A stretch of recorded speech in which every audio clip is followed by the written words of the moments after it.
mad if I told him? See, there's this friend of ours. He lives out in the woods. He has his fat bag and no money or nothing to eat. He made his promise. When you promise something, you're supposed to keep it. I know. Are you going to talk or what?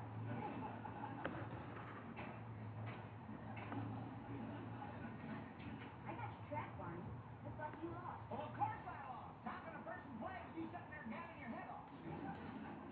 How'd you make out? I lost. That's how I made out. Hi, Paul. How? Oh, if I'm going to ask you a question, I want a straight answer. Did you take that apple pie out of the house? Did you? Yes, Paul. Now, I'm not going to ask you who stole what. All I want to know is why. He wasn't stealing, Paul. Honest, he wasn't. What do you call it then? He was taking from the rich to give to the poor. What for? What are you talking about? I promise he won't give him no trouble. These the sheriffs are always giving him trouble. What are you talking about? This man. We all met him out in Sherwood Forest. I mean out in Crouch's Woods, down by the lake where us kids play. And? Well, he was real nice, but he was living in this terrible little old shack, and he was poor. Nothing to eat. Well, tell me where he was back. I run him out of there twice already. Oh, this couldn't be him, Paul. Why don't you just run down there and see who that is? You can't, Paul. Don't. I wish he wasn't a sheriff, but you gotta be mean like this. Well, wait a minute. How about straighten you out on a few things, including Robin Hood? Now, I'm sure they have a lot of fun, those fellas, frolicking around in the woods, and poaching off game wardens and eating with their fingers, and rescuing damsels in distress and stuff like that. And I'm sure you boys enjoy playing at that, too. But when it comes to stealing, stealing is stealing, and it's wrong any way you look at it. It just won't hold up in a court. Paul, it was robbing the rich to give to the poor. That's what we did. Now, you just try and tell that to a judge. Let me know what he says. One thing wrong. And that is that you It's your phone. Who's that? I don't know. It's from a different number. Against the law to take the law in your own hands. Paul, he's doing a good deed. We do that all the time, too. We take from the rich and give to the poor. Only we do it Oh. by taxes. Folks that's too old or too sick to take care of themselves and need help, we give it to them. But an able-bodied man like this friend of yours, But Paul, the fellow might be down on his luck, but he don't want charity. Not if he's honest. All he wants is a chance to work and make a living. but Paul, he can't work. He ain't able-bodied. Oh. He got arrested and taken from a train. Yeah, the fracture was $2,000. What's that? A game leg. Oh. Well, why don't we see if we can help out this friend of yours? Would you, Paul? Would you really help him? Why not? Now, you go get your friends. You know the rest of the merry men? I'm sure they'd like to see that we're going to help your friend. Thanks, Paul. It's like he says. There's sheriffs and there's sheriffs. And you ain't a bad guy.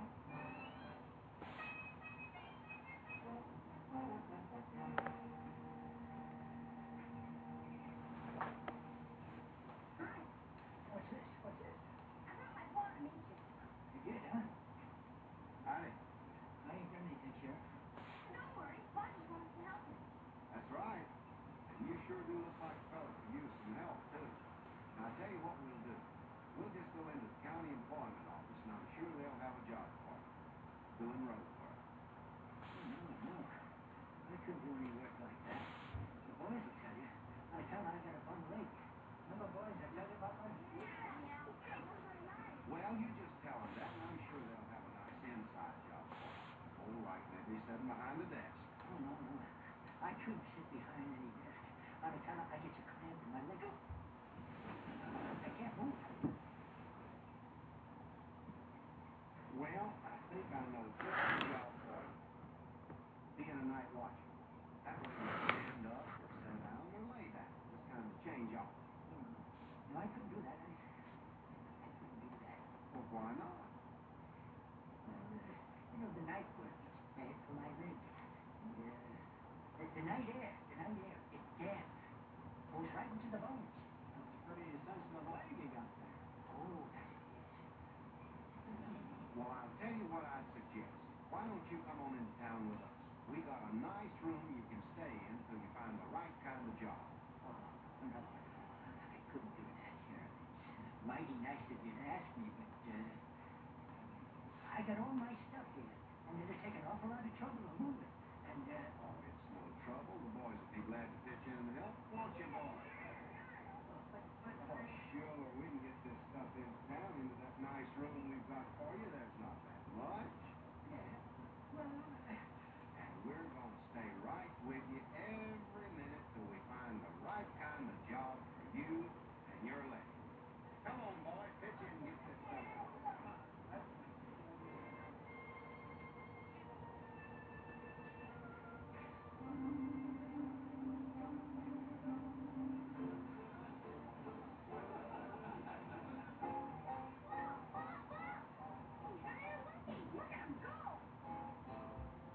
There's nothing wrong with his leg. Well, there isn't, son. He never did have a fracture of the patella oblongata like he said. No, I guess not. Tula Mandala. He gave himself away as a phony right from the start. Tula Abendala ain't in the leg, it's in the brain.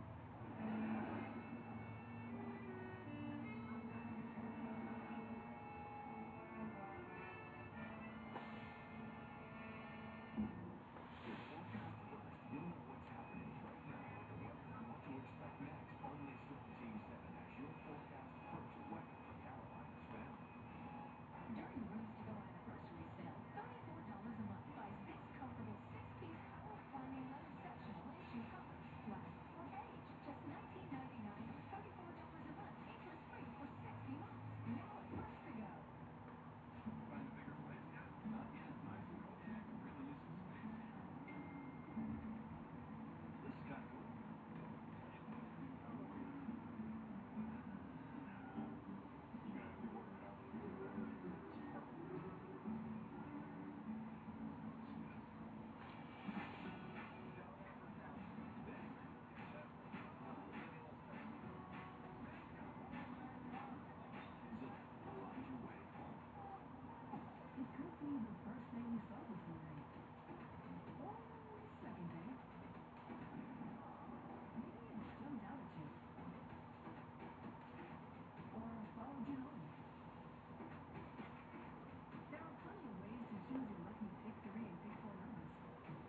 seems too late to remember whoever sits in that chair is the only law west of that flat.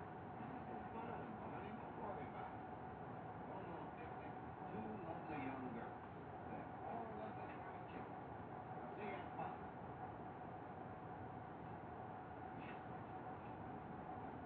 Have you got everything straight? Are you sure? Don't worry, Barnes. Anybody does any night thinking, I'll nap and sack right there in number 1. That's not number 1, that's number 2. 1, 2. I've been rushing.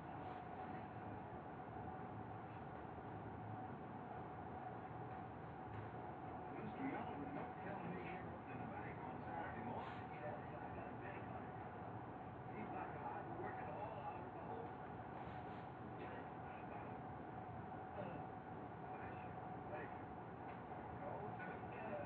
Just working every night. Jim shouldn't come to town picnic. Oh, no, the turkey seller's coming today. Like that's your man there. I see. Check what's going on here. Main thing is eternal business. May look peaceful.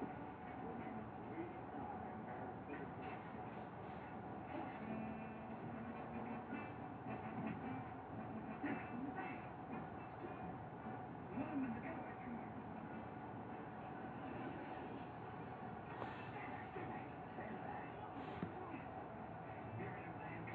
What's going on? I only got hit by violin. Why, where?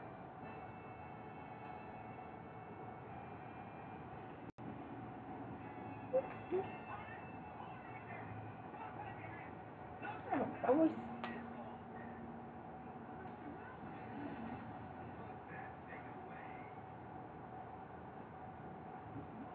I'm sorry, I couldn't tell from back there. The handkerchief and everything. I'm sorry, everybody look.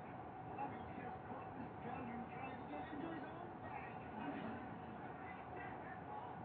Let's hear it again. Especially where you say, put up your hand.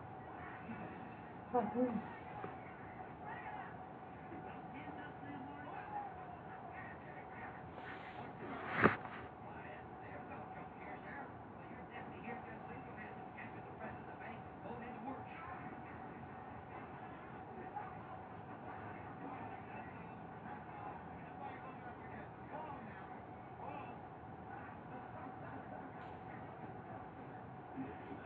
Watch out that violin, Marty.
stupid.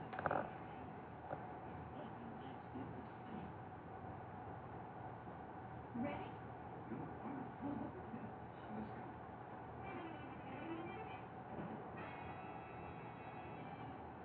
Good, wonderful. Yeah, let's go.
Mommy, it's 8:30.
It's 8:31.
In the thrilling novel Rattle, a detective hunts for the sinister collector behind a macabre museum of medical oddities. Rattle by Fiona Cummins is on sale now everywhere books are sold. For more information, visit kensingtonbooks.com or follow @FionaAnnCummins on Twitter.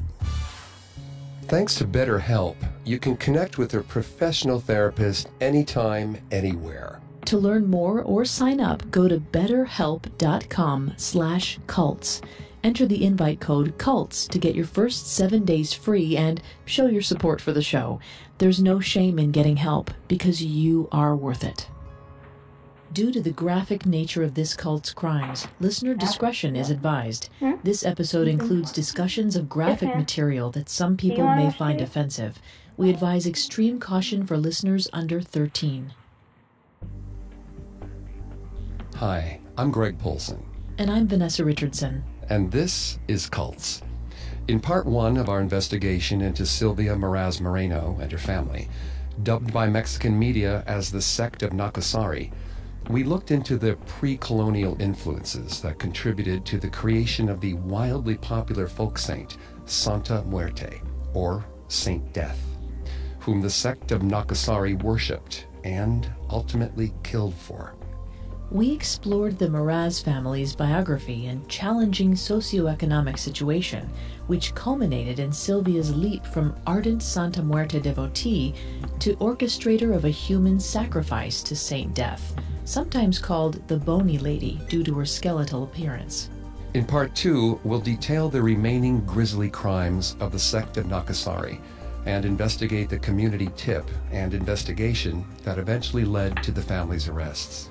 And just a reminder, if you're as fascinated by cults as we are, you can listen to previous episodes of Cults on your favorite podcast directory.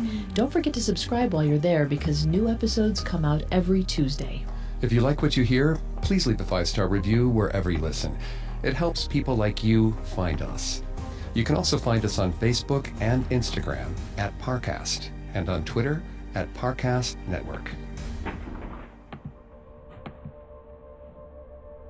It's hard to believe that in this day and age, people still make human sacrifices.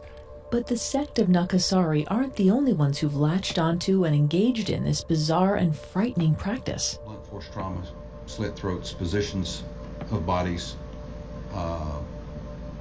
and then our person of interest has some ties to a faith and or religion. Said to have told police that he intended to bring back his former girlfriend, win her affections back by carving a pentacle on the little girl's chest. The Reverend Gerald Robinson, and he was charged with the murder of a nun going back to 1980. It was a grisly slaying in a hospital church chapel. Witchcraft, I'll say that right now. Time of death, we believe, on Tuesday also coincides with what's referred to as a blue moon. The boy was out on the street crying and told passers-by what had happened. Police then went to Rodriguez's house.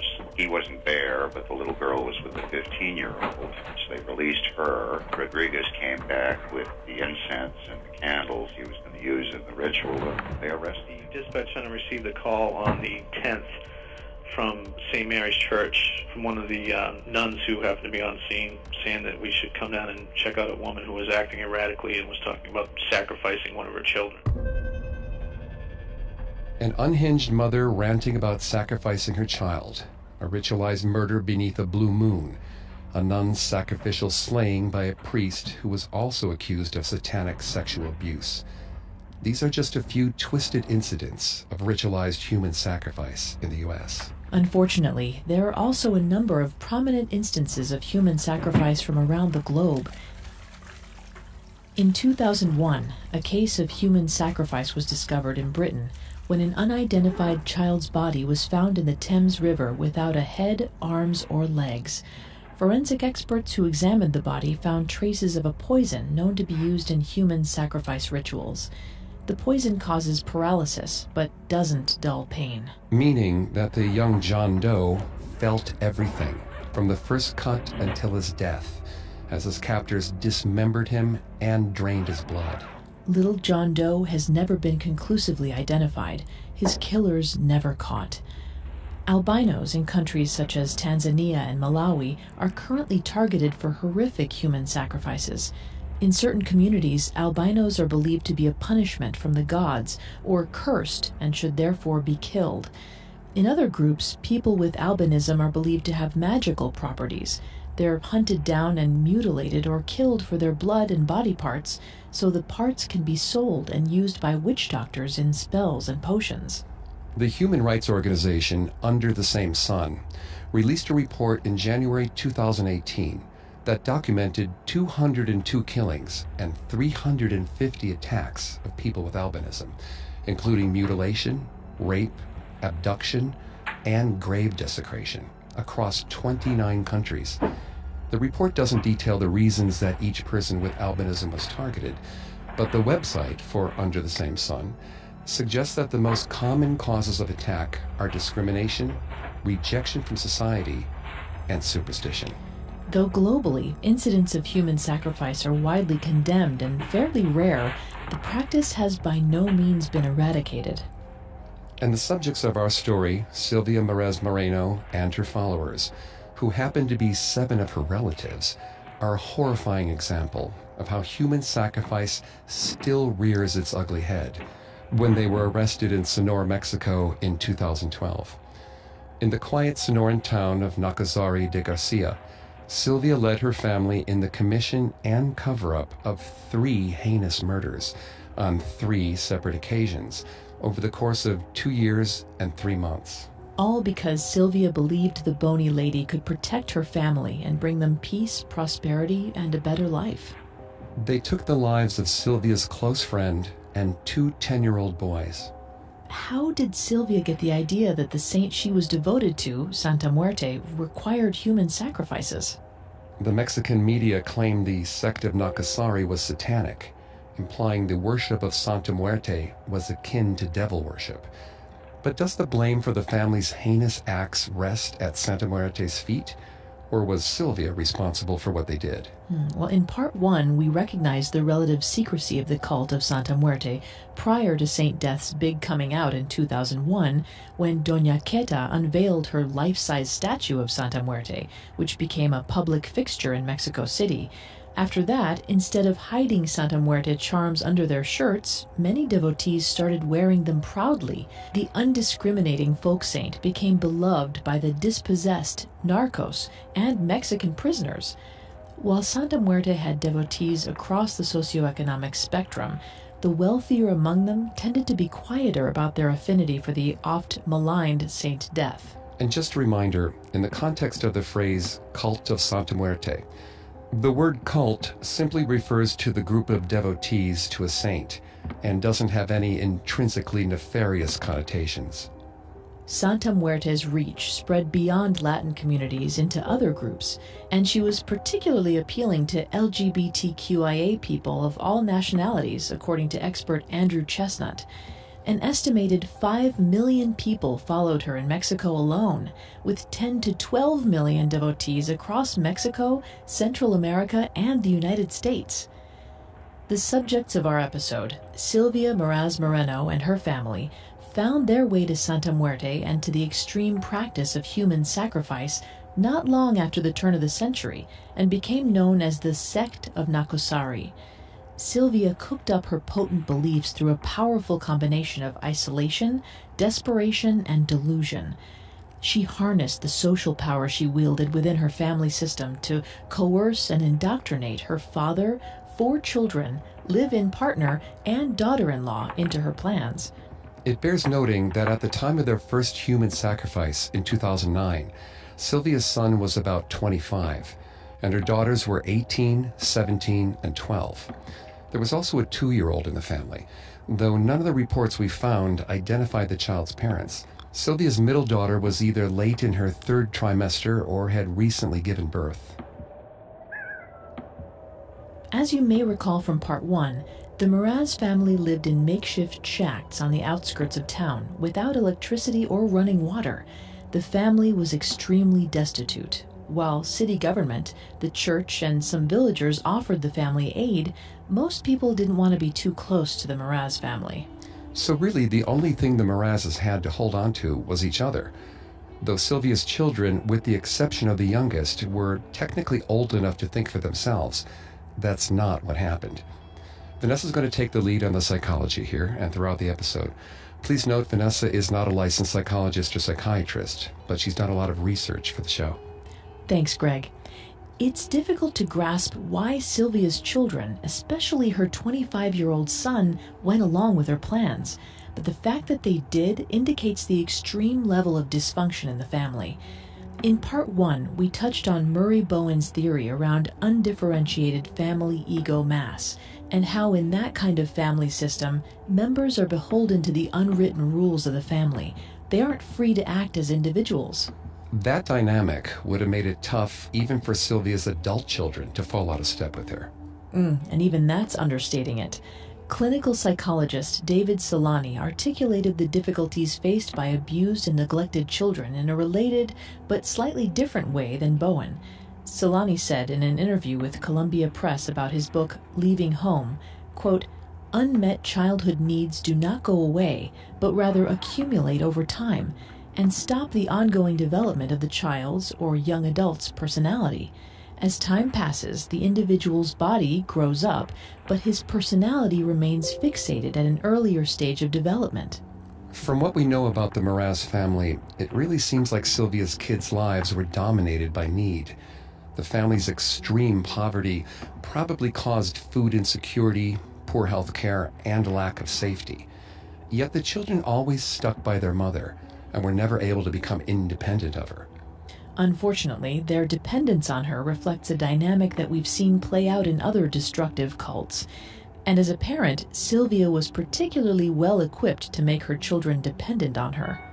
Solani said, quote, "Parents who inadvertently stunt their child's development through indifference, excessive criticism, humiliation, mockery, or episodes of physical abuse stall their child's developmental progress. The child raised in this type of family ends up with an empty emotional fuel tank, remaining close to his parents because the outside world appears to be too daunting to enter, and because he lives in the endless hope of someday receiving the emotional support that will allow him to mature." So as crazy as Sylvia might seem to us, breaking rank in her family would have been really hard. Exactly. And unfortunately, this wasn't something any of Sylvia's children managed to accomplish. Koki may have gotten the closest to establishing her independence by moving in with the 48-year-old blacksmith Martine. But keep in mind, she was an impoverished pregnant teenager who needed any help she could get. Moving in with a man 30 years her senior may have been more of a matter of need than a step toward differentiation and independence. As we discussed in part 1, a number of years before murdering her friend Clotilde, Sylvia became devoted to Santa Muerte. Sylvia believed the bony lady could protect her family and bring them peace and prosperity. Sylvia and her daughters created an altar to Saint Death in their home. They lit candles around her image, brought the typical small offerings like tequila, tobacco, and candy, and they venerated her. But as they continued to struggle financially, Sylvia's relationship to Santa Muerte grew more intense. According to Sylvia's son, Omar, his mother and sisters talked to La Muerte. Sylvia came to believe that Santa Muerte required a substantial offering to help them, that she required human sacrifice. This led to Sylvia murdering Clotilde on December 4th, 2009. Sylvia's father, Cipriano, and her daughter, Koki, who was already living with Martine, helped dispose of the body. Once the deed was done and the dirt tamped down, Sylvia faced a profound question. Would Santa Muerte deliver on their requests? Whatever resistance Sylvia's family may have initially had to her ideas of human sacrifice, after the first murder had come and gone, no one was innocent anymore. And after watching Sylvia axe her friend to death, they had every reason to believe she could do the same to them. They did say later that she threatened to kill them if they didn't do what she said. Good point. Sylvia's power over her children was similar to that of other cult leaders, but unlike someone like Charles Manson, who had to select and groom strangers to create a group he called the family, Sylvia's accomplices were built in. They were her family.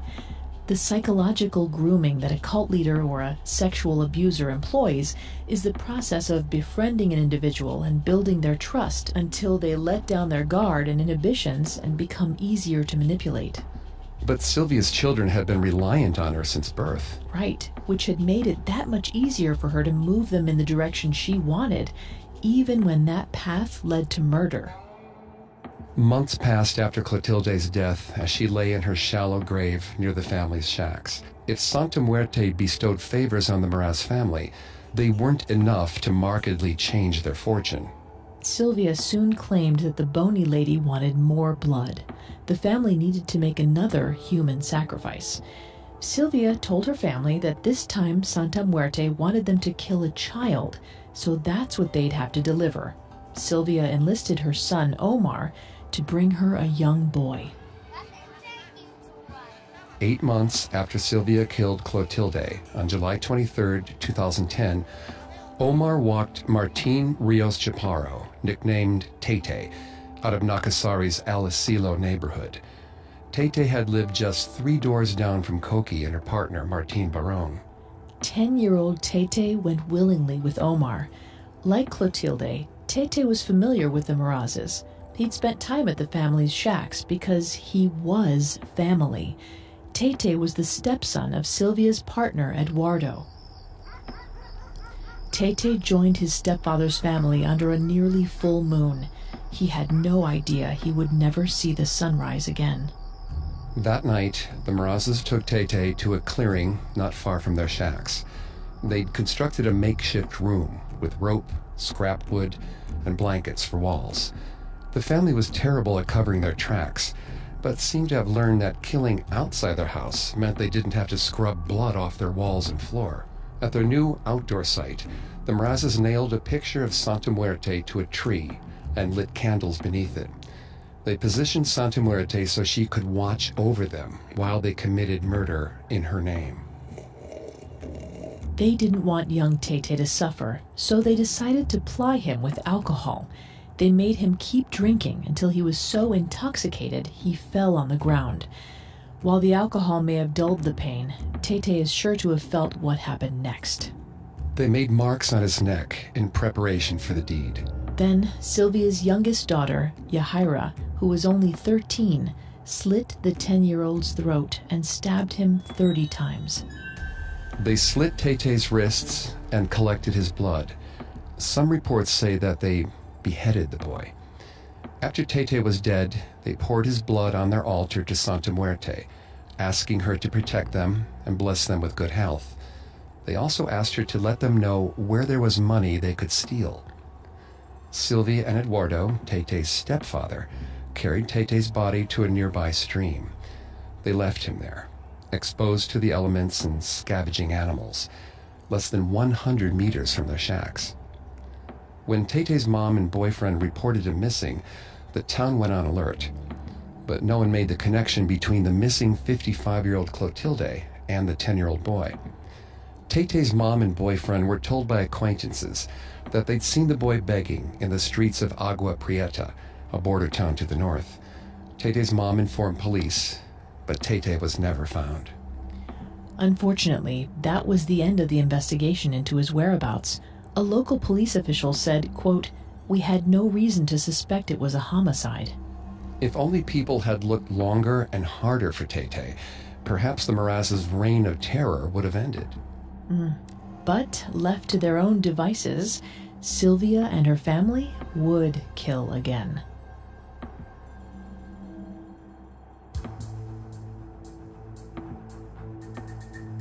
Here's something we think you'll find interesting. If you're looking for a new show to watch, you have to check out the new Hulu original series, The Looming Tower.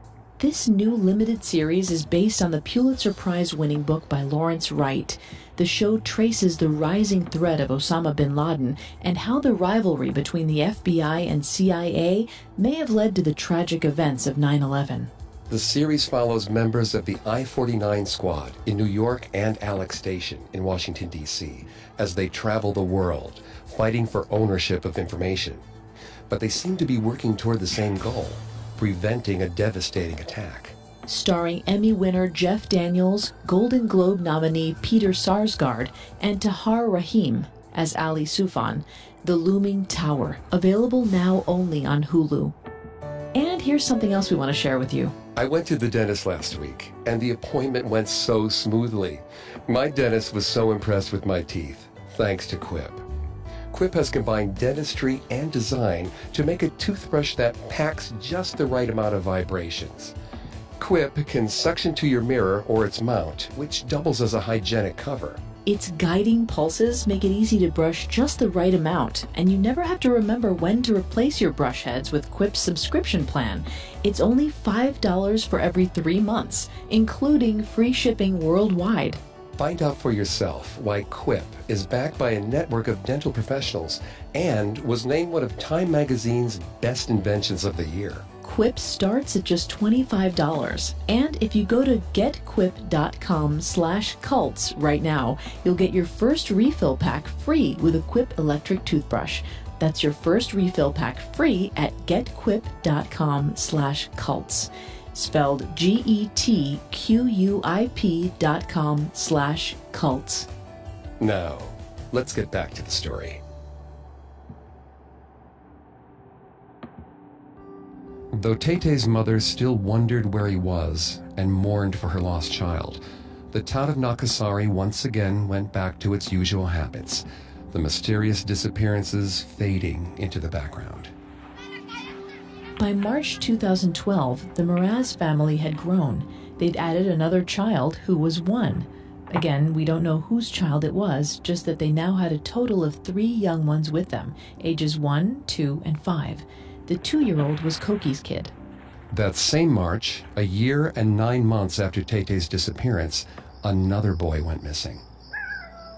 On March 6, 2012, under a full moon, Eduardo abducted his step-nephew, 10-year-old Jesus Octavio Martinez Barón.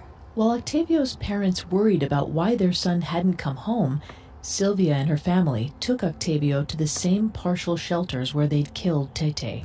Just as they had done with Tete, they got Octavio drunk. He became increasingly listless and eventually passed out on a dirty mattress under the watchful eyes of Santa Muerte, whose picture was nailed to the tree. Sylvia and her eldest daughter, Francisca, collaborated in killing Octavio. They sliced open his neck and wrists and let his blood spill into containers until he bled out. Like they did with Tete, the Merazes poured Octavio's blood at their altar to Santa Muerte. It's surprising that even though the family's circumstances hadn't changed significantly, they kept killing. It's not logical, but likely relates to a concept we've discussed before: sunk cost fallacy. Sometimes the deeper we get into a hole, the more reluctant we are to climb out before getting what we're after. It can feel like, well, if I just go a little farther, I'll reach my goal, and then everything I've put in will have been worth it. The problem arises when the hole just keeps getting deeper and deeper with no end in sight, and we still can't walk away. The Merazes decided not to leave Octavio's body out in the open like they did with Tete. There are conflicting reports about where Octavio was buried. Eduardo either dug a hole in one of Sylvia's daughter's rooms or just outside next to one of the shacks. After they dumped Octavio's body in the hole and covered it with dirt, they poured concrete over it in order to block the inevitable smell of decomposition. The family lived with the unmarked grave day in and day out. They walked over it. The children played on it. It was a constant reminder of what they had done to Octavio, and by extension, Clotilde and Tete. While the Meraz family waited again for Santa Muerte to deliver on their requests, the village of Nacasari de Garcia was in a state of panic. The fact that there were now 2 missing 10-year-old boys was alarming. Something was very wrong. But what? Who would take these boys, and why? Local police began an investigation. The state of Sonora's busy missing persons unit even sent agents to Nacasari. The town was plastered with posters of sweet-faced Octavio, smiling in a blue and gold Letterman-style basketball jacket. Police had no viable leads and no real idea what they were looking at. If anyone saw the boys with members of the Meraz family, it wasn't sparking suspicion. They were family. However, Santa Muerte must not have been protecting the Merazes, because someone very close to them, someone who knew both boys, made a critical connection that would lead to their capture. Koki Meraz's boyfriend, Martin Barón, was saddened and disturbed by Tete's disappearance. After all, Tete was their neighbor, living only 3 doors down from the couple. And the second boy, Octavio, was Martin Barón's stepson from a previous relationship, so his disappearance was even more troubling. One night after Octavio's disappearance, Martin was at home watching the Discovery Channel. He saw a show about human sacrifice with a story about a group of people who sacrificed children and threw them in a well. Martin said, quote, "It was a premonition to see how they also lived in poverty and used drugs, and I wanted to investigate why we were losing children," end quote. Martin had never liked Koki's family. They made him feel uncomfortable, and he'd seen their pictures of Santa Muerte. He realized that Sylvia's family knew both of the boys. It didn't seem like much to go on, but the feeling that the Merazes might be involved with the disappearances of the 2 boys nagged at Martin. Even so, Martin was afraid to go to the authorities. On the one hand, he worried that the police might think that he was nuts. On the other hand, he also worried that if he was right, the police might think he was involved, since he lived with Koki. He didn't want to get blamed for whatever horrible thing may have happened. But on March 22nd, 16 days after Octavio vanished, Martin made up his mind and went to the police. He told them what he suspected and why. Now the police knew both missing boys had connections to the Meraz family. The critical piece of the puzzle had fallen into place. Days later, on March 28th, police paid a visit to the Mraz family's shacks. While on site, they started asking family members about Octavio. CSIs found traces of blood spread for over 100 feet around the Mraz's altar to Santa Muerte. They were obviously in the right place. As the Mrazes were questioned, their stories quickly broke down in contradictions. The police pressed them, and the family members confessed what they'd done to Octavio. They also confessed to killing Tete and Clotilde. They pointed fingers at each other and assigned blame, but one thing stayed consistent. They all said that Sylvia was the one who started everything. The Mrazes then revealed the locations of the bodies. While authorities searched for remains, someone got detained family members to answer questions on video. Sitting in the back of a white police pickup truck, Sylvia's eldest daughter, Francisca, said, quote, "I would do what she ordered me to do because I was afraid, because she would threaten us, saying she'd kill us." In the back of another white pickup, Sylvia's partner Eduardo and daughter-in-law Soyla also claimed that they went along with Sylvia out of fear. Soyla said, quote, "She threatened me, saying she'd kill me," end quote. There's a picture from the day of their arrest of Sylvia sitting alone on a stump-sized box. Her white shoes were dirty and worn. She wore dark blue jeans and a purple zip-up knit top. Her hands were handcuffed in front of her, pressed together between her knees as if in prayer.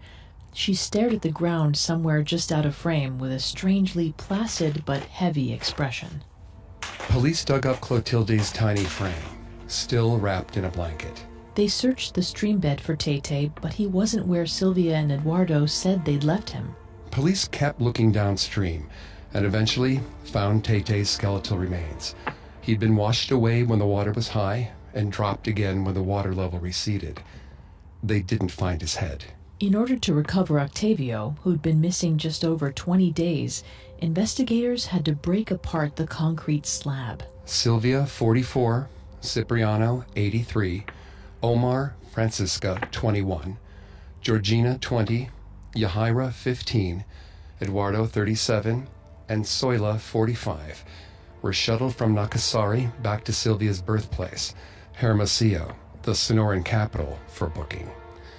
Using DNA from the recovered bodies, authorities were able to confirm the identities of Clotilde Pacheco Romero, Martin Rios Chaparro, a.k.a. Tete, and Jesus Octavio Martinez Yanez. Investigators searched around the Mrazes' shacks for additional bodies, but none were found. For a time, authorities suspected there might be other members of the group the media had started to call the Sect of Nakasari, maybe family members in other towns, but no additional arrests were made. Martin Barón Lopez, the man who helped crack the case, wasn't arrested. But due to a mistake made by the district attorney's spokesperson, it was frequently and erroneously reported that he was Sylvia's biological son and arrested as her number 2. More credible reports claim that Eduardo, Sylvia's partner, was her key accomplice. But Eduardo denied he was more than another participant. We can't corroborate his claim, but either way, it's troubling that he lured his own stepson to his death and buried him under concrete.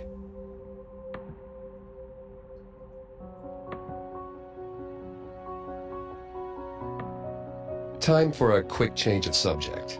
If you're planning a wedding, you should check out Zola. Zola is reinventing the wedding planning and registry experience to make the happiest moment in couples' lives even happier. With over 500 top brands and 50,000 gifts, experiences, and cash funds, Zola Registry has everything you love about your favorite department store, plus things like honeymoon funds, fitness classes, wine subscriptions, and more. Plus, Zola offers price matching and free shipping. You can even personalize your registry with photos and notes. And Zola's full suite of tools can be managed from the Zola Weddings app. Zola's friendly customer service team will go above and beyond, helping your loved one pick out the perfect blender, walking your grandmother through the registry, and more. Join over 300,000 couples who have used Zola. To sign up with Zola and receive a $50 credit towards your registry, go to zola.com/cults. That's Zola, ZOLA.com/cults. adobeillustrator.com/cults for $50 towards your registry. Now, let's get back to the story.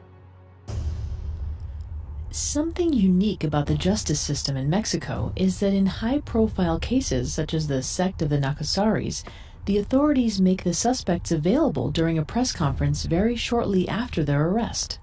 In this case, on March 30th, 2 days after the family's arrest, the state spokesman Jose Laranaga briefed the press on the facts, including, quote, Sylvia Meraz stated that she was convinced that offering human sacrifices to Santa Muerte would bring her benefits, both economically and health-wise, and give protection to the family. That's why she's persuaded the other members of the family to carry out these rites, end quote. According to Laranaga, the entire family confessed to being involved. Then the authorities brought out the first group of suspects. Soyla, Sylvia, Georgina, and Koki were led out with their arms linked together. They were flanked by 2 heavily armed, black-masked female guards. The Meraz women looked bedraggled, still in the clothes they were arrested in 2 days before. Their shoelaces were missing, likely removed by the authorities as a precaution against suicide. Sylvia held a large framed picture of Santa Muerte, presumably one they let her take from home. In the picture, Santa Muerte's menacing, grinning skull looks out from her place, seated on a throne made of bones with claw-footed legs.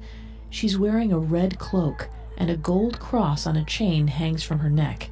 In her right hand she holds a scythe with an enormous blade that frames the entire throne. In her left hand she holds a bat. The scales of justice hang from its wings.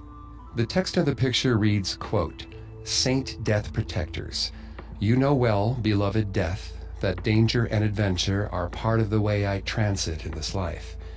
Beloved Death, let your protection and safeguard be on my side, to keep distant danger and threat.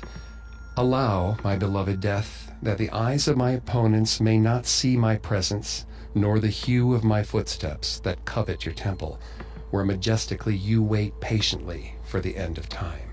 Amen. End quote. The press conference was something of a feeding frenzy. Reporters shoved microphones and recording devices right up into the suspects' faces to capture their comments. In these interviews, Sylvia seemed somewhat bewildered. Though she admitted to her role in the murders and that she did them for Santa Muerte, she said, quote, in regards to whether we do satanic sacrifices and those things they're accusing us of, that's not true. People accuse me of being a witch, but the only way I resemble a witch is that I haven't taken a bath in days. Did Sylvia explain why she killed? Not to anyone's satisfaction. She said, quote, for stupid reasons one tends to believe, end quote. She became tearful and shied away from the reporters, but continued, quote, we believe in that stuff, but then you decide to do it. It was something we all got in our heads. Sylvia claimed that the police told her she'd ruined everyone's lives, and that she should confess to everything so that the others could go free. Right, but Sylvia maintained that she would only tell the truth about what had actually happened. She said she killed Clotilde and helped kill Octavio with her oldest daughter Francisca, but that Yahaira, her youngest daughter, had killed Tete.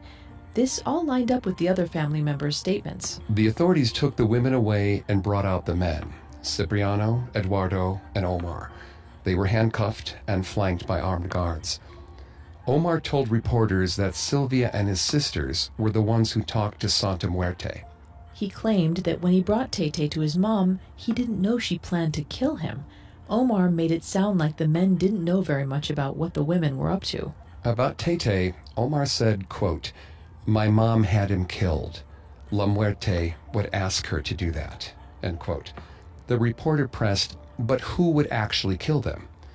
Omar replied, quote, well, she and my sister, and the youngest sister, she also killed someone, end quote. When the reporter asked how Omar's female family members killed their victims, Omar said, quote, I don't know, they never told us, but they were the guilty ones.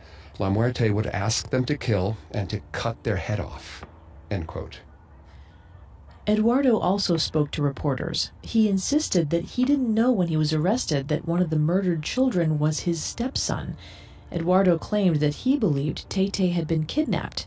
he told reporters that he filed a complaint about the child's disappearance and that he'd raised the boy since childhood. Eduardo said, quote, "I began to mourn, and they never told me anything." Yet according to the reports we've read, Eduardo and Sylvia disposed of Tay-Tay's body together. If those reports are true, then they invalidate Eduardo's story. One thing authorities were decidedly convinced of is that Sylvia was the architect of the human sacrifices. Examination of the remains confirmed that the victims' veins were sliced open while they were still alive. A slew of charges were filed in the 6th court against these 7 adults, including criminal association, qualified premeditated murder, and corruption of minors. They will likely spend the rest of their lives behind bars. Sylvia's daughter, Yahaira, who was 15 years old at the time of her arrest, was sent to the Institute for the Treatment and Implementation of Measures for Adolescents. NNC Mexico reported that according to Ernesto Monroe Palacio, Secretary of State Public Security, psychologists determined that Yahaira was so indoctrinated into her family's murderous practices that she thought what they were doing was normal and she didn't know that it was serious. Monroe Palacio also said that 3 other family members, minors of ages 1, 2, and 5, were presumed to have witnessed Octavio's murder, and they were also in custody. Family and minors advocate Francisco Javier Gomez Izaguirre said, quote, "According to the experience and opinion of experts, when children are as small as 1 or 2 years old, there is no harm, but when a minor of 4 or 5 years who understands the fact, there is an impact." End quote. Regardless of age, the children experienced a lot of trauma. They witnessed horrible things and were also separated from the only family they knew, however dysfunctional that family may have been. Hopefully all the children got the support they needed to have a chance at a better life. We may never really know why Sylvia went down such a destructive path, but like Santa Muerte's more extreme narco devotees, she may have gravitated to Santa Muerte because the folk saint's fierce, skeletal image resonated with something dark inside of Sylvia. Perhaps similarly to how David Koresh, the leader of the Branch Davidians, was drawn to the darker content in the Book of Revelation. Sure, it's not actually the material itself that's the problem, but the mindset of the believer. We haven't found any reports of a psychological examination of Sylvia, and it's hard to fathom how she came up with the idea she could get rich quick by making human sacrifices to Santa Muerte. Perhaps something else was driving her to kill, but we may never know what it was. The town of Nakasari responded to the revelation of the family's involvement in the triple homicide with a vigil. People gathered in the main square, dressed in white, to demonstrate their sorrow and support to the families of the victims. Even though the Merazes were under arrest, for a time, young people in the town remained terrified. High school students texted their parents from school one day saying they'd seen a woman dressed in black, who they thought was Santa Muerte. The school and parents had to calm the students down and let them know that it was all in their imaginations. Services were held, and prayers were said for Clotilde, Tay-Tay, and Octavio. Today, the small mining town of Nacosari de Garcia is quiet once again. People have gone back to their lives. They don't want others to remember and stigmatize their town for the terrible crimes that took place there, but they will never forget the victims of Sylvia Meraz Moreno and the so-called sect of Nacosari. Thanks again for tuning into Cults. If you want to listen to any previous episodes of Cults, you can find them on Apple Podcasts, TuneIn, Google Play, Stitcher, and Spotify, or on our website, parcast.com, spelled Parcast.com. If you like what you hear, please leave a 5-star review or tell us what you think on social media. We're on Facebook and Instagram as @Parcast and Twitter @Parcast Network. It seems simple, but it really helps our show. Join us next Tuesday for a brand new episode of Cults. Cults was created by Max Cutler and is a production of Cutler Media and is part of the Parcast Network. It is produced by Max and Ron Cutler, sound design by Kenny Hobbs, with production assistance by Paul Mahler. Additional production assistance by Maggie Admire, Carly Madden, and Jeanette Manning. Cults is written by M.W. Cartosian Wilson and stars Greg Polson and Vanessa Richardson. Don't miss the premiere of Hulu's new original, The Looming Tower, based on the Pulitzer Prize-winning book by Lawrence Wright. This series traces the rising threat of Osama bin Laden and how a rivalry between the FBI and the CIA may have set a path for the tragedy of 9/11. The Looming Tower is available now, only on Hulu. After you listen to today's episode of Cults, you should check out the new Parcast podcast, Unexplained Mysteries. Every week, our friends Claire and Richard investigate the greatest mysteries of life on Earth, from the subject of the Mona Lisa to the real reason Stonehenge.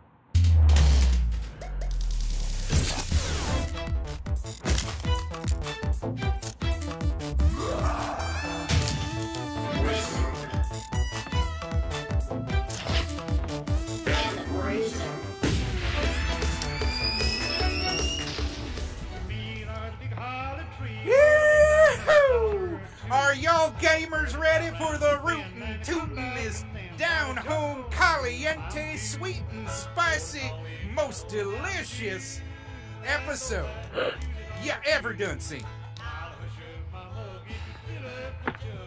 Jake, you're a bastard. What? The people voted, and given all the choices we provided over on Patreon.com.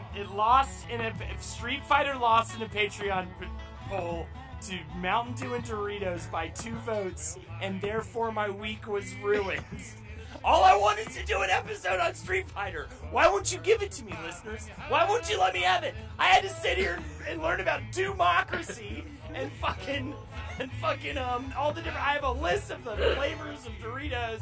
Well, gosh, Holden, sounds like you need to get on my meme level. It's all about the memes. I kept telling Jake, cut this song, please cut this song. Hold on, wait. It's a song about simple life and simple times. All right, look, just listen, everybody. Since I want to say day 2 of doing this podcast, Jake has requested that we do an episode on Doritos and Mountain Dew, and finally, Jake, you get your way. When do we start this podcast? Every single week, he would say, I want to do Doritos and Mountain Dew, and I would go, no, Jake. There's so many other big properties, Jake. We need to do Akira, Jake. We need to do, Lord of the Rings. We didn't do Lord of the Rings on a show called Wizard and the Bruiser before Doritos and Mountain Dew. Lord of the Rings is old bullshit. All right, Lord of the Rings is yellowed paper sitting on a dusty bookshelf. Oh, Mountain Dew. Hi, I'm the wizard today, Jake Young. Yeah, Bruiser, Hold McNeely. Bruiser, Big Fat Loser. Here's the fucking reality I'm about to drop on you. Mountain Dew and Doritos is about having the most salt, the most sugar, the brightest colors, intense amounts of caffeine, cutting-edge science, all to create a simulation of food to the most extreme degree possible for maximum satisfaction for minimum effort. Literally, pleasure, earthly pleasure for the lowest common denominator. And what are video games but a simulation of stimulation in of themselves? The two are inexorably linked. You cannot, nay, must not have video games without Mountain Dew and Doritos, and we're going to get to the story of how these seemingly disparate snack food products ended up becoming lamprey-like latched onto the collective torso of nerd culture. J.R.R. Tolkien's experience in World War II is what led to him creating the wonderful world we know as Middle-earth. Middle-earth is the home to hobbits, elves, orcs abound. But no, we won't hear about any of those things because we have to talk about how the original formula for Mountain Dew was invented in 1940 by Tennessee's Barney and Allie Hartman. The formula was revised in 1950. In a way, don't you think Tennessee is a magical place? It is a magical place. Okay, so I actually got deep into the history of Mountain Dew. Okay. All jokes aside, I actually had a blast researching this. There's so much here, and this is absolutely a fundamental touchstone to the sorts of subjects we cover in this podcast. So I honestly, this is a blast. Let's fucking jump into it. To get into Mountain Dew, you actually have to get into the history of American Prohibition and the soft drink bottling industry that kind of emerged from it. Yes, we'll get it out of the way right now. Mountain Dew is like slang for moonshine, or specifically, I also read it as it was mainly used in reference to Highland Scotch whiskey as well. And I've actually had Scotch whiskey in the Highlands, and it's absolutely delicious. But Barney and Allie Hartman actually made this. This is another one of my favorite things I learned. Oh, yeah. Stop me if I'm like blowing past things you want to go back and cover. But they wanted a mixer for their booze in the 1940s, and soft drinks, of course, were sold regionally. So there was some soft drink that they must have really liked as their mixer. But it was too far away to get on a regular occasion. Oh, I'm going to get it. Okay, so this is according to oral tradition history, because there are Mountain Dew nerds that actually like did the legwork in journalism to like find out how this magical fluorescent yellow beverage came to be. The Hartman brothers owned those are also the slang for the Mountain Dew nerds are doozers. Keep going. The Hartman brothers owned a small local bottling plant in Tennessee, one of the hundreds of, actually, I think by 1920 there were 5,000 independently owned bottlers in America. And like some of the bigger brands like Dr. Pepper and Coca-Cola were like these huge national brands. Pepsi also entered the mix and became a big national brand. But it was still up to these independent bottlers to distribute, and they would often create their own, like stuff like Moxie or Vernon's. There's still some regional sodas out there that still kind of are around, but like there was an entire spectrum of regional weird sodas out there. Yes. Some knocking off others. It was the Wild West in terms of flavors. And the Hartman brothers really liked 7-Up.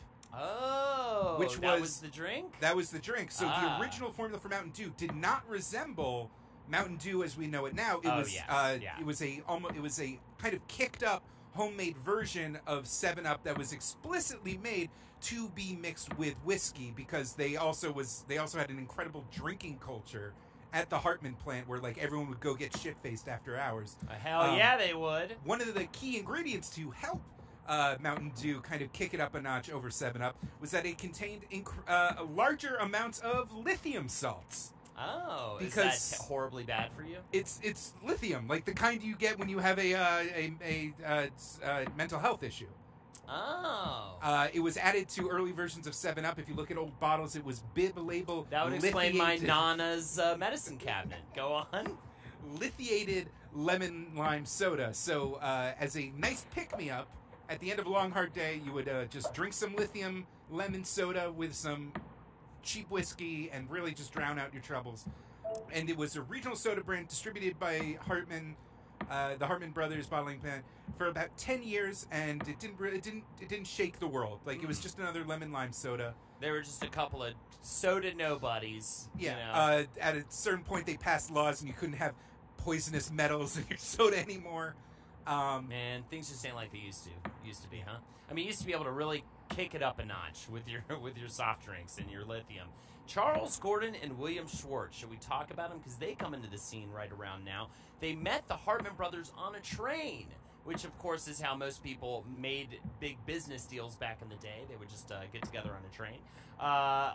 They were promoting their soda, Dr. Enough. That's Dr. E-N-U-F, for a company called the Tri-Cities Beverage Corp. Now, Dr. Enough was also a lemon lime flavored drink with the slogan "Enough is enough," and that was kind of their big thing. It was created kind of like as like a hangover cure, and they were all trying to kind of like well, really the approach of Dr. Enough was that it was a vitamin based soft drink as opposed to a sugar based soft drink, to be sort of like a healthier option.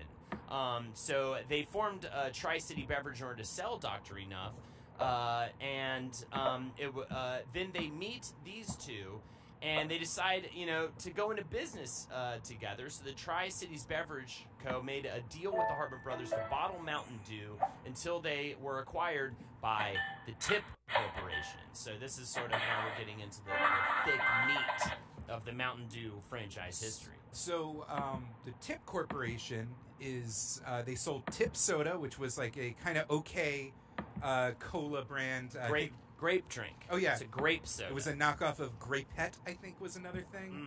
Mm-hmm. But they weren't doing fantastically. And even though they acquired the rights to Mountain Dew and the formula and the bottles and everything in their deal with the Hartman Brothers, Pepsi came out with its own brand of lemon lime soda named Team, T-E-M. I don't know. Apparently, it's like still sold in Brazil. Really? And because the these are close-knit regional bottlers that are all independent but still beholden to the larger national brands. So everyone within the Tip Soda sphere are actually, Team, are beholden to PepsiCo. They're Pepsi-affiliated bottlers, so they were forbidden from selling a competing soda. So Mountain Dew gets shelved again. So this is the second time Mountain Dew has failed, and the Tip Soda Company is now in hot water, having a rough time, all that good stuff. There is a man named Bill Jones, the hero of our story, the hero of our Mountain Dew tale. He comes in and he takes a nip of the dew and he says, "I could improve the dew." Technically, he this is the story I heard. There's actually a few, because once being the guy who invented Mountain Dew became a title that you could milk for prestige, a bunch of people have conflicting accounts. But according to Bill Jones's story, he used to go into his backyard and explore the caves behind his house. No, and that's Shigeru Miyamoto. I'm sorry, I get my research crossed from time to time. He wanted to launch a new soda in order to help revitalize the brand and pay off all the debts that the Tip Soda Company had incurred. And one of the partners said, "Well, I have all these fucking Mountain Dew bottles taking up space in my warehouse. Make it, call it Mountain Dew. I don't care what you put in it. Just get these bottles out of my way." Yeah, they keep falling on my workers, killing my workers. I've lost 7 workers to these giant mountains of Mountain Dew. Now, the one thing that Mountain Dew could not be was a lemon lime soda, because that would violate the Pepsi arrangement. Yeah, that would fuck PepsiCo's whole bullshit up, as they put it in the fucking weekly council meeting.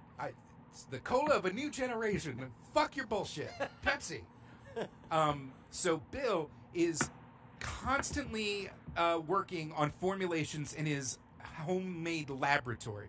He used to work in the flavor and extract business, so he understands kind of how different chemicals affect soda. And he apparently goes into iteration after iteration after iteration, testing on his own family, testing on his coworkers. They say he went clearly mad.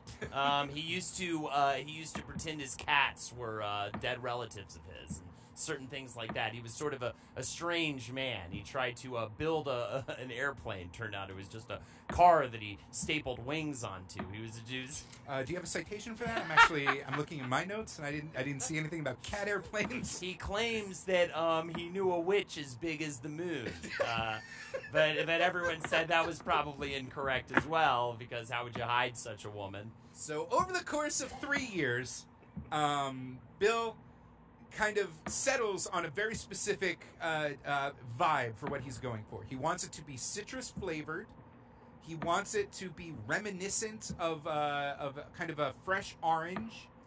And he wants it to have a lot of sugar and a lot of caffeine, specifically to combat the 230 doldrums that you kind of get. The idea that this is going to be an energy drink, because you do need a hook. Everything. That was going to be the marketing push, that this soda packs a punch and it'll get you through the day. Mm-hmm. And it will recall kind of because of the Mountain Dew thing, it will recall a homemade pastoral beverage of some kind. Early versions were reportedly had so much caffeine that they would the caffeine crystals would solidify in the bottle. I believe it. I mean, yeah, that makes a lot of sense. And he used newfangled ingredients such as tartrazine, which is a petroleum-derived food dye we now know as yellow number 5. Yes, yellow number 5. We'll get into that in a little bit. And brominated vegetable oil, which is it's any kind of vegetable oil, cotton, canola, whatever. Street name Brahmi V. In which you add a bromine atom into the mix, and that lets you alter the density. I'm doing a terrible job explaining it, but you can alter the density of the oil, which allows you to kind of suspend little droplets in the beverage and kind of gives it that citrus oil, fresh orange kind of taste, and it makes it cloudy. That's why Mountain Dew's a little bit cloudy, is because there's chemically altered oil droplets suspended in the sugar water solution. Also, because Mountain Dew smokes weed. Mountain Dew smokes weed. Mountain Dew smokes weed. So, the packaging early on had I really found this to be highly entertaining. It had a very cartoon. They used a cartoon hillbilly on the early bottles that were created in 1948, and its tagline was, "It'll tickle your innards." So, Megan, if you could actually pull up, super producer Megan, if you could pull up the first ever Mountain Dew commercial, I love this right here. Let's take a listen. Mountain Dew.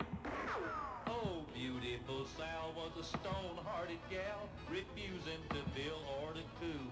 Some Lil Abner shit right here. Yeah. He appealed to her heart. Everyone's in like burlap tatters. Mountain Dew. Glug, glug, glug. Yahoo! Mountain Dew will tickle your So this is during the 60s and 70s, so like Beverly Hillbillies, like the hillbilly archetype was just in. Yeah, that was just a big one at the time. What's Hee Haw?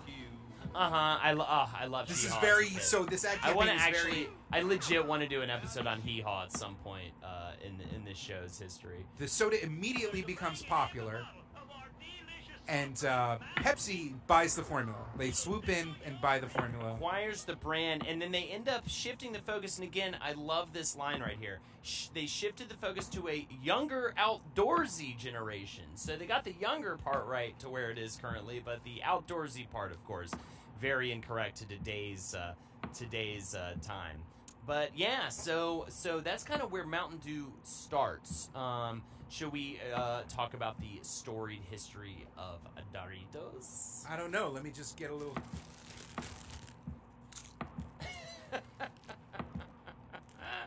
It's orange. Weirdest crossover ever for me, but apparently it is said that the Dorito originated at Disneyland.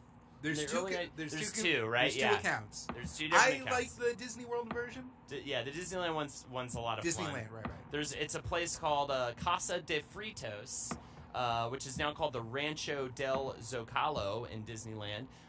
It's a little restaurant where they used the surplus tortillas in a recipe from a traditional Mexican snack called totopo. Now, the totopo is the name of a snack that originates from the Aztecs. It's a compound of the word tortilla and tlaxcali plus the word for thunder, and means something like tortillas are that are noisy to chew, as you just demonstrated for us all. Now they sort of put their own little spin on it. They created them at Casa de Fritos. They cut the tortillas up that they had extra, fried them up, and added some basic seasoning. Either way, no matter what the two variances are, we'll explain the other one. Tortilla chips is kind of a classic Mexican like staple because tortillas go stale really quickly. Like basically, anytime you enter a Mexican restaurant, you are having like tortillas that you have to have them made in a nearby factory. Mm-hmm. There was like a tortilla factory in my own neighborhood that had like a little kitchen in Bushwick that I would eat at all the time. But like tortillas need to be handled fresh, so after a day or two, you can't really use them for your main dishes anymore. So that's why a manager at this Disneyland restaurant was like, "Why are you throwing away the tortillas? Just cut them up and fry them, and you can like you still get use out of them." Now, there's another variance of that, but either way, no matter which way you slice the tortilla, it doesn't matter. There's always going to be one man at the center of all of it, and that is Arch West. Arch West is an American marketing exec who was working for the Frito company, which soon merged with the H.W. Lay Company to become Frito-Lay, which was then later, of course, acquired by PepsiCo in 1965, which is where we get the real true submergence of these two properties. And by the way, and we'll get into this later, but I feel like Taco Bell might as well also be the subject of the this, third pillar in this diabetes pyramid, to use a weird, shitty analogy. So anyways, so I believe it's his daughter. Yeah, his daughter that gives he was vacationing with his family in San Diego, California in 1961 when he noticed customers at a small roadside restaurant eating corn chips that had been deep fried, and that's where it came from. But no matter what you want to say that it is, and people have furious debates over this. There was, of course, the slaughter of 1995, where literally 3 people just straight murdered each other, arguing over the history of. I love that this is a very Dorito. specific, white guy kind of story, because the story of Fritos, there's like I feel like we've covered a few other kind of things where it's like the inventor of the Dorito he had his brilliant idea when he met the actual inventor of the Dorito. Yeah. And he was like, I will steal your idea. Thanks, I'm the inventor of the Dorito. Now, Doritos were released nationwide in 1966. The first tortilla chip to be launched nationally in the United States. I feel like you just bulldozed a very important detail that actually blew my mind a little when we were doing research. The original flavor of Dorito was nothing. Nothing. It tasted like nothing. There was no just flavor. A normal-ass tortilla Just chip. a fucking stupid chip. Well, you can go outside and fucking call Nancy over and she'll bring anybody's stupid, dumb tortilla chip. But what makes, to me, the Dorito is defined by its cheesiness initially, and then it kind of spins off from there in terms of flavorings. But okay, it started completely flavorless. Now, there wasn't. I feel like there was actually kind of a challenge to introduce the tortilla chip in America, because it was Tex-Mex food really wasn't as omnipresent, I guess, as it is now. You know, Taco Bell, all the fast food places, Chipotle, like all the little things that made us like now that makes Mexican food now a staple alongside Italian food, Chinese food. You know, the Americanized Grease categories. Tex-Mex was still kind of still a new genre. So even though people were familiar with Fritos, those were like made out of whole cornmeal, like extruded corn, which is in the American kitchen, cornmeal was like pretty normal. Oh, and the flavor was, by the way, did have a name. It was toasted corn. Was the name of the first flavor that was launched in 1966. Go on. Tortilla chips and Doritos were made of masa flour, which is corn that is treated with an alkaline solution, usually lime, and that like actually unlocks B vitamins and makes it more nutritious, and also makes it a smoother consistency. Maize means corn. Right. Fun fact, in England there was a horrific malnutrition plague because people were eating corn without nixtamalizing it, and they were dying of various diseases. Tell me another funny joke, Jake. But to highlight just how new and like weird it was, like this is a 1966 commercial from the launch of Doritos. That like, and the thing you should pay attention to is that they're selling it as like a cool, hip, new thing. Yes, even back then, yes. And even though this is an audio podcast, I can assure you there are no dips or sauces or seasonings anywhere. All these people are just picking up plain tortilla chips as if they were like an exotic fruit. What's the biggest news since the big beat? The Oh, new beat. They're setting up a Thing surf to rock eat. group. Doritos. Beehive housewife just filling a bowl. Tortilla with a lightly salted, buttery taste. Ooh, lightly salted. Doritos are a swinging Latin sort of snack. Swinging Latin sort of snack. I love it. It's like sort of, kind of, not completely. Oh my god. So great. A great combo. With great drinks. Just white bread on white bread. Solo. Now, here's the thing, is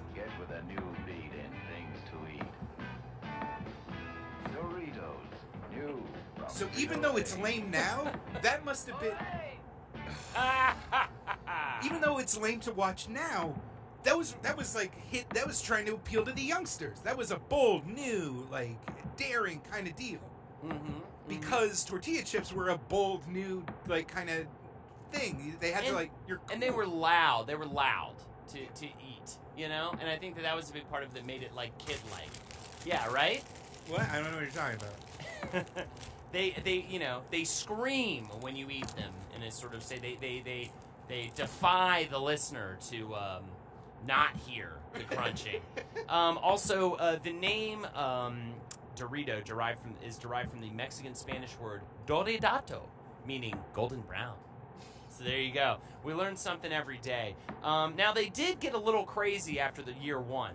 Doritos Year One, by the way, my favorite Christopher Nolan film. But the second year, 1967, they added a taco flavor Dorito, and hey kids, do you like cumin?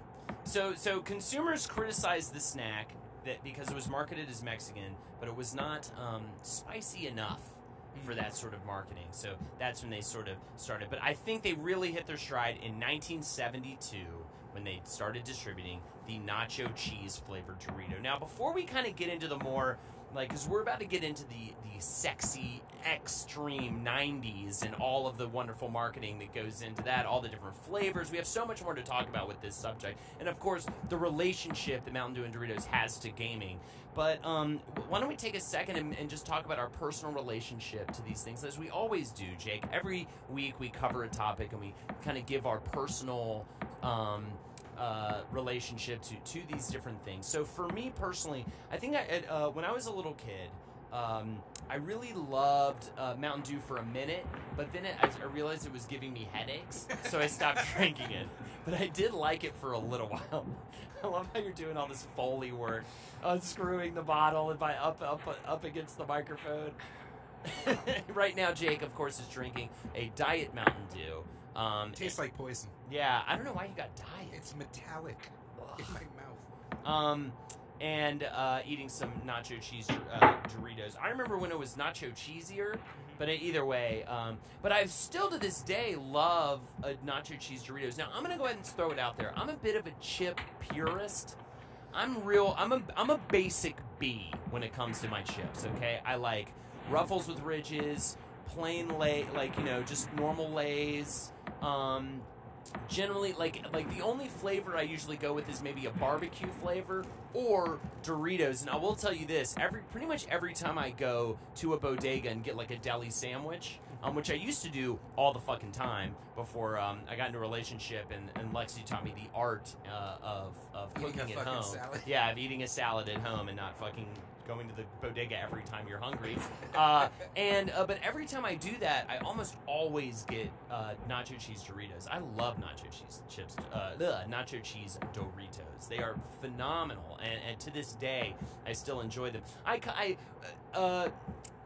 I don't know when I did it. Maybe a few years ago, I cut sodas out largely. I only have soda. I only have a Coca-Cola when I go to Chipotle, which I did today. Aww. And that was kind of a fun hey for me. But normally, I kind of cut sodas out. So Mountain Dew, less so for me. But yeah, I'm still down to do the Dew. Like, if someone tosses me a Dew while I'm celebrating on top of a race car, I'm going to fucking down it. You know what I'm saying? Anyways, Jake, how about your personal relationship with Mountain Dew and Doritos?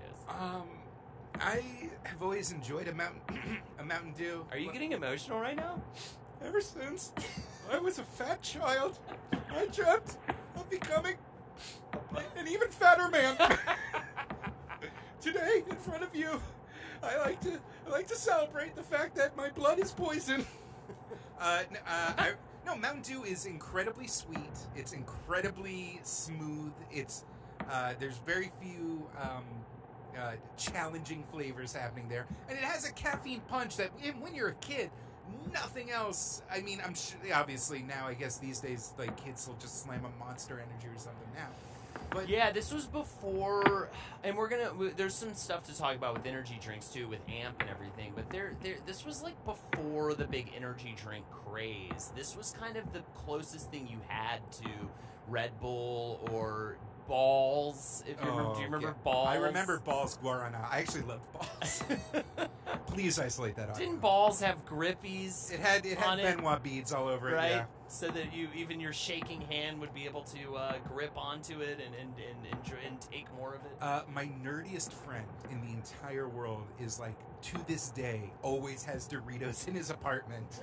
Like, he would live off them if he could. And that's like part of the fascinating bit of Doritos, is just how, like, they are scientifically engineered to deliver what is a very nutritious meal.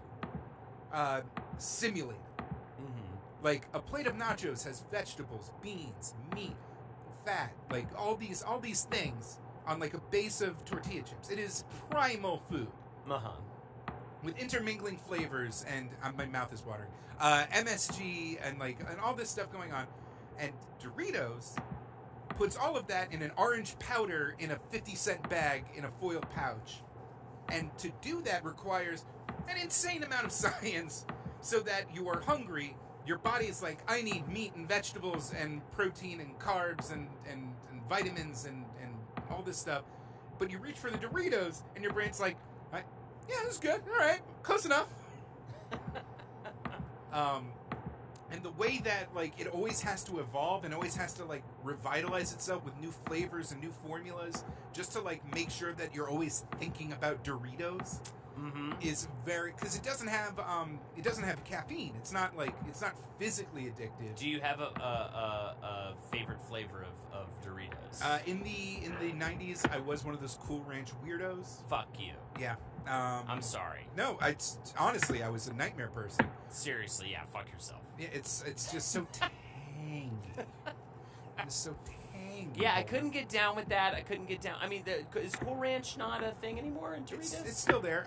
Which, by the way, American flavored. If you go anywhere, American. yeah, cool American. If you go anywhere else, because that's what we are. We're people don't outside of America don't eat the nightmare that is ranch dressing on everything.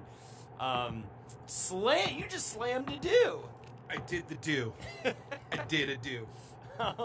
I did a do too, but a different kind of do. We got to wrap this up because I'm seriously have shit in my pants. So, anyways, this is the fucking most ridiculous thing. I've got to walk out of the studio. I'm having so much fun. It's the most ridiculous shit I've ever done. Let's talk about Yellow 5 for a second, because we're complete pieces of shit.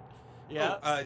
The other fascinating thing about Doritos, I'm just going to end on that on this point, is that in 1992 and 1994 they changed the formulas so that the chips themselves were like thinner, yes, and smaller.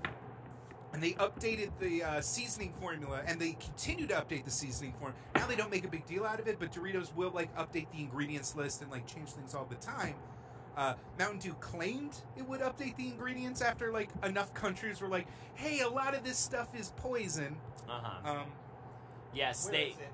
Oh God, it is the most terrifying. But when I don't what happened was tortilla chips became tortilla chips. Everyone. Yeah. Like, Doritos did the job. Everyone was familiar with corn masa flour fried chips.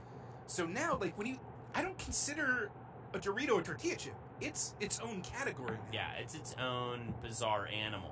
Well, yes, as you said, in 1994, they spent $50 million to redesign Doritos.